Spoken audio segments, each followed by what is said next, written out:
అందరికీ నమస్కారం. మా ఛానల్ తెలుగు డివోషనల్ పేజీకి స్వాగతం. ఒడిశా రాష్ట్రంలోని పూరి నగరంలో కొలువై ఉన్న జగన్నాథ ఆలయం హిందూ ధర్మంలో అత్యంత పవిత్రమైన క్షేత్రాలలో ఒకటి. ఈ ఆలయం గొప్ప శిల్పకళకు ప్రతీక మాత్రమే కాదు, దీని వెనుక దాగి ఉంది ఒక దివ్యగాథ. త్రేతాయుగం తరువాత ద్వాపరయుగం, అనంతరం కలియుగం ప్రారంభమైంది. అప్పుడు ఓ ధర్మప్రియుడు ఇంద్రద్యుమ్నుడు అనే రాజు మలవ దేశాన్ని పాలించేవాడు. ఆయన చాలా ధర్మనిష్ఠుడు, భక్తిశీలి, విష్ణువు మీద అపారమైన భక్తి కలిగినవాడు. ఎన్నో ఆలయాలు కట్టించాడు. కాని ఆయనకు ఏదో లోటు, సంతృప్తి ఉండేది కాదు. ఆయన కోరిక నిజమైన శ్రీహరి స్వరూపాన్ని ప్రత్యక్షంగా దర్శించి ఆ ప్రత్యక్ష స్వరూపాన్ని లోకంలో ఎక్కడా లేని విధంగా ఒక అపూర్వమైన ఆలయంలో ప్రతిష్ఠించాలని. ఆయన శాశ్వతమైన భూమిపై ప్రత్యక్షంగా ఆవిర్భవించిన శ్రీహరి స్వరూపాన్ని దర్శించాలనే తపనతో అనేక హోమాలు నిర్వహించాడు. పండితులతో, ఋషులతో, వేదజ్ఞులతో ఆ శుభతేజాన్ని వెతకమన్నాడు. ఒక రాత్రి రాజు స్వప్నంలో సాక్షాత్తు విష్ణుమూర్తిని దర్శించాడు. అడవిలోని విశేషమైన విగ్రహాన్ని చూపిస్తూ నీలమాధవుడి స్థానం ఇదే అని విష్ణుమూర్తి సంకేతం ఇచ్చాడు. రాజు వెంటనే దేశమంతా దూతలను పంపాడు. వారంతా ఆ దివ్య విగ్రహాన్ని వెతకడం ప్రారంభించారు. కాని అంతా విఫలమయ్యారు. అప్పుడు రాజు తన నమ్మకమైన మంత్రిని, గొప్ప బ్రాహ్మణుడైన విద్యాపతిని పిలిపించి ఈ పనిని అప్పగించాడు. విద్యాపతి సుదూర అడవులకు వెళ్లాడు. ఆయన ప్రాచీన గుళ్ల మధ్య గమనిస్తూ దారిలో భగవన్నామం జపిస్తూ సాగిపోతాడు. ఒక అరణ్య గ్రామంలో ఆయనను ఒక అప్సరసలాంటి యువతి నీళ్లు ఇచ్చి ఆతిథ్యం ఇచ్చింది. ఆమె విశ్వవాసుని కుమార్తె లలిత. విశ్వవాసు ఒక శబర గిరిజన వంశానికి చెందిన అటవీ ప్రజల నాయకుడు. ఒక ఆదివాసి అయిన ఆయన విష్ణువుకు పరమభక్తుడు, ఆచార పరిపాలన, నిరంతర సేవ గలవాడు. విద్యాపతి గ్రామంలో అతిథిగా మారి లలిత ప్రేమలో పడి వివాహం చేసుకున్నాడు. రాత్రివేళ విశ్వవాసు ఒక రహస్య గుహలో ఉన్న దైవమూర్తిని పూజించేవాడు. ఆ దైవమూర్తి పేరు నీలమాధవుడు, విష్ణువు యొక్క ఓ మహిమామయమైన రూపం. విశ్వవాసు పూజ చేసే రహస్య దేవస్థానం గురించి తెలుసుకున్న విద్యాపతి దాన్ని చూడాలని కోరాడు. మొదట అంగీకరించని లలిత తర్వాత జాలితో నేత్రాలు కప్పి అతనిని ఆ గుహకు తీసుకెళ్ళింది. మెల్లగా కళ్ళు తెరిచినప్పుడు చంద్రకాంతిలో మెరిసే నీలమాధవుడు ఎదురుగా నిలిచాడు. అడవిలోని ఒక పెద్ద వృక్షం కింద చీకటిలో వెలుగుతో మెరిసే ఆ విగ్రహాన్ని చూసి విద్యాపతి ఆశ్చర్యానికి గురయ్యాడు. ఆ క్షణం విద్యాపతికి ఓ చైతన్యం వచ్చింది. విద్యాపతి ఇంద్రద్యుమ్నుడు రాజు దగ్గరకు తిరిగి వచ్చాడు. రాజు ఆ కథ విన్న వెంటనే యాత్రకు సన్నద్ధమయ్యాడు. ఇంద్రద్యుమ్నుడు సైనికులతో, పూజారులతో ఆ అడవికి చేరుకుంటాడు.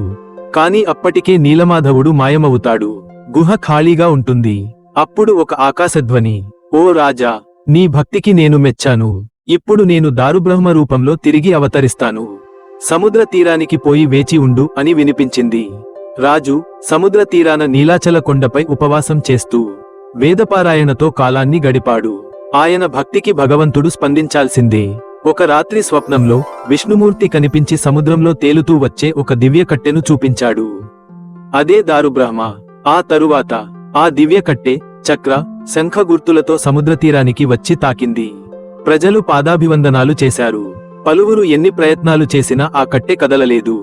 కాని రాజు ప్రార్థించగానే ఆ కట్టె స్వల్పంగా తేలింది. అందరూ ఇది ఖచ్చితంగా దైవలీలే అని నమ్మారు.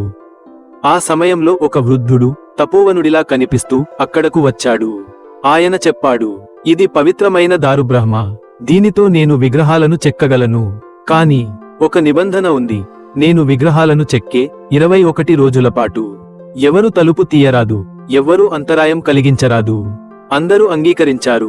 వృద్ధుడు వాస్తవానికి దేవతల శిల్పకర్త అయిన విశ్వకర్ముడు ఆ దివ్య కట్టెను తగిన ప్రదేశానికి తీసుకెళ్లి తన చేతులతో విగ్రహాల చెక్కుదనాన్ని ప్రారంభించాడు. అతని చేతులు వెలుతురులో మెరుస్తూ మాయగా కదిలేవి. ఇదంతా జరుగుతున్నప్పుడు మహారాణికి ఆతృత కలిగింది. ఇంతకాలంగా తలుపు తెరచకూడదంటారా? ఆయనకు ఏమైందో అనే అనుమానంతో ఆమె ఒక రాత్రి నిశ్శబ్దంగా గదివైపు నడిచి ఆమె తలుపు తెరిచింది. ఆ క్షణంలో ఒక ప్రకాశవంతమైన దివ్యకాంతి గదిలో నుంచి వెలువడింది. అనంతరం విశ్వకర్ముడు మాయమయ్యాడు. గదిలో ఉన్నదేమిటంటే 3 విగ్రహాలు, జగన్నాథుడు, బలభద్రుడు, సుభద్రమ్మ, అప్పటి వరకు ఎవరూ చూడని రూపంలో. చెక్కబడిన శరీరం, కానీ చేతులు, కాళ్ళు లేని రూపం. ఈ విగ్రహాలు అపూర్ణంగా ఉన్నప్పటికీ పరిపూర్ణంగా కనిపించాయి. బ్రాహ్మణులు, పూజారులు ఈ విగ్రహాలను దర్శించి ఇవి స్వయంభూ విగ్రహాలే, ఇవి దివ్య స్వరూపాలు అని ధృవీకరించారు. రాజు కన్నీళ్లతో ప్రార్థించాడు. తర్వాత పండుగ వాతావరణం ఏర్పడింది. ఒక పెద్ద మండపం నిర్మించారు. ప్రజలు, రాజులు, వేదపారాయణ, పుష్పాభిషేకాలు అన్నీ ఘనంగా నిర్వహించారు. విగ్రహాలకు కుంకుమ, గంధం, పుష్పాలు, పట్టు వస్త్రాలు అలంకరించబడ్డాయి. ఆలయ ప్రాంగణంలో విగ్రహాలకు 3 భారీ దివ్యం రథాలు ఎరుపు, పసుపు, నీలి రంగుల్లో నిర్మించబడ్డాయి. లక్షలాది భక్తులు వీధుల్లో రథాలను లాగుతూ జై జగన్నాథ అంటూ హర్షధ్వానాలు చేశారు. మంగళశోభ వాతావరణం ఏర్పడింది. ఈ విధంగా జగన్నాథుని ఆలయం నేటికీ ఆ సంప్రదాయాన్ని కొనసాగిస్తూ ఉంది.